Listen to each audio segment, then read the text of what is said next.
Good afternoon once more. This is a press briefing by my humble self, Dr. George Nweke, FCA, MNI, immediate past head of service of Rivers State. My dear people of Rivers State, it is with humility and every sense of responsibility and a sense of patriotism that I stand to address you today as your former head of service and someone who served from my heart. You would recall that I was appointed as head of service by our suspended governor, Governor Siminalayi Fubara, Grand Service of Rivers State. Let me also use this opportunity to appreciate him for giving me the opportunity to serve as head of service. With loads of misinformation on print and electronic media, I've chosen to put the records straight. I was not sacked. Neither was I pressured to resign. I did so willingly from the depth of my heart. However, as an insider and a key player in the administration, and by my position, who worked closely with the suspended governor, it would be unfair for me to keep mute or for me not to address some key factors that have affected or that will affect our state if we continue on this trajectory. And I pause to say that good men must talk so that things will be put right. I want to use this medium to thank Mr. President for a swift intervention in Rivers State crisis, especially on the declaration of the state of emergency that was declared and assented to by our National Assembly.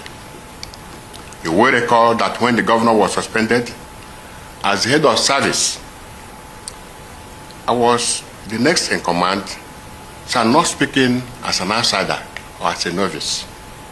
I'm speaking as an insider and as someone that has much information.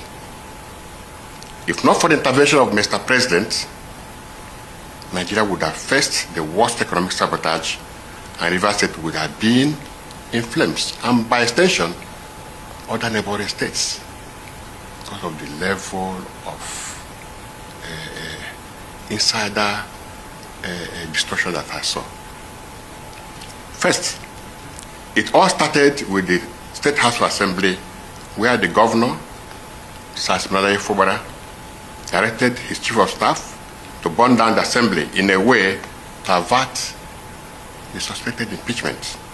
That evening, Edison was in Government House with many of his boys, including the former chairman of Obiakpo, one Mr. Chijioke Ihunwo. I was there with them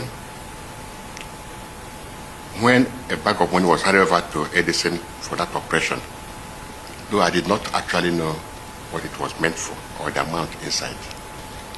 I want to tell Rivers people today, the House Assembly was complex. In Moscow Road was clearly brought down by the do of Edison and some of his cohorts. Under the instruction of the sitting governor then, I challenged them to an open confrontation, and this will make us to throw more light on this. A day after that incident, I almost resigned, but I was very scared because I know the power of a sitting governor, and he knew that I'm aware of the whole plan and that I am discomforted with the unconscionable acts and deliberate posture of innocence and mien of a sheep. Another attempt was also made to destroy the residential quarters of the House Assembly members, if not for the press conference that was made there by Rivers youths, Rivers elders, and National Assembly members. That would have been another barbaric demolition in Rivers State. I came to realize that they actually wanted to demolish that second building because after some weeks, the governor personally told me company of others, that he knew that if he knew early, he would have gone to pull down their hall before visiting the residential quarters of the assembly, and that he didn't actually know what they had, that they had such a beautiful hall where they are using now for sitting. I was so shocked, rudely shocked. And I asked myself, how could a man that wants to lead his people be destroying his state's assets and wasting public funds in a needless ego fight? Thirdly, I want to advise some key stakeholders who have condemned the state of emergency made by the President and confirmed by the National Assembly to retract their statements. They are speaking from points of ignorance. I also understand that they are only seeing the surface. Yes. If they had knowledge, they will even be commending Mr. President even openly. If the President did not take proactive steps, no one knows who would have been affected by the sinister plans that we are cooking. While I thank Mr. President for the state of emergency that was declared in Rivers State for a period of 6 months, I will plead with him not to give up on Rivers State affairs, because a lot is going on there with Governor Fubara. One of the factors that got me removed was when Governor Fubara told me that they will use the judge to decide who will become the next president of Nigeria. And I asked him, how will that work? Is it by votes or by what means? I'm still worried. I'm still worried. He clearly told me that he is the chief security officer of Rivers State and his brother is in charge of Bayelsa State. And all the pipelines are under their care, that at the appropriate time, they will tell the boys what to do, and fund was not an issue at all.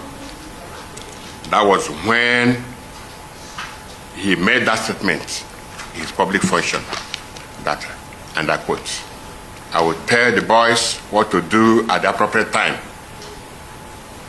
Deep down in me, I knew that something was up, and perhaps the time was near. He boasted to be the David that will bring down the Goliath of Rivers State, that he has the backing of the creme de la creme in the state, the likes of our former governor, Dr. Peter Odele, and family promised to use their contacts in the judiciary, including some members of the University Council, to break new grounds for him. The plan was to start from a just-speaking areas to destroy oil facilities, to remove attention from the job and make it have a statewide look. The Goni, Oyibo, and other areas were to be bombed first before the Jozons. This would have brought down the government of President Tinubu and usher in a new president from the coalition of political parties with a vice president, possibly himself, as he was boasting. The media was recaptured by paying heavily for airtime and retaining the social media influencers and known social critics in their payroll.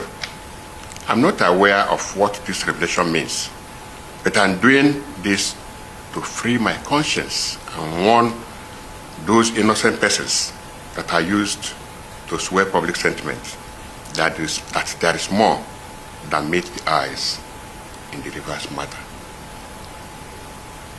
Sometime I sleep over in government house, it has started becoming very uncomfortable when Governor Bala Mohammed and some other stakeholders started several natural visits to Rivers State.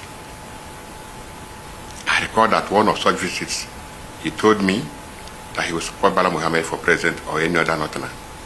That discussion is still ongoing, I'm very sure. There was no bothered about who he supports or not. I was more concerned about the quantum of state resources that were being released to these visitors at each of those unwanted visits. Let me draw the attention of Nigeria Labour Congress to call the chairman of the Rivers State chapter to order to avoid politicizing labor I am privy to several private meetings between the governor and the labor leaders in the state, and largesse that accompanied each meeting to compromise the labor union. And I was to ask, why? What is actually the benefits to get from all this unnecessary destruction? More worrisome is several meetings between the governor, his chief of staff, and some militant leaders. Details of these meetings are not privy to, since I was not allowed into such meetings. However, each meeting ended with huge sums of money paid than this in hard currency. I wish to state categorically that Rivers people are indeed Nigerians, are the beneficiary of the declaration of state of emergency rule in Rivers State, and not Governor Fubara. Neither is it our former minister, Chief George Nweke. Finally, I wish to call on Mr. President to urge the civil administrator to step up his guards and be very vigilant, because I am aware of the sinister arrangements and dastardly plans to continue to hatch their plans if not put in check. This accounts for the organized media condemnations and seeming public outcry against Mr. President and National Assembly. Those who love democracy, those who love Rivers State, those who love development in any ramification, and those who love humanity in general will always protect humanity and democracy. Mr. President, sir, you have just protected democracy and humanity in Rivers State. You are our hero in Rivers State. Thank you, sir. I can now sleep having cleared my conscience. Long live Federal Republic of Nigeria. Long live Rivers State. This is personally signed by me, Dr. George Nweke, FCA, MNI, former head of service of Rivers State. Thank you and God bless you.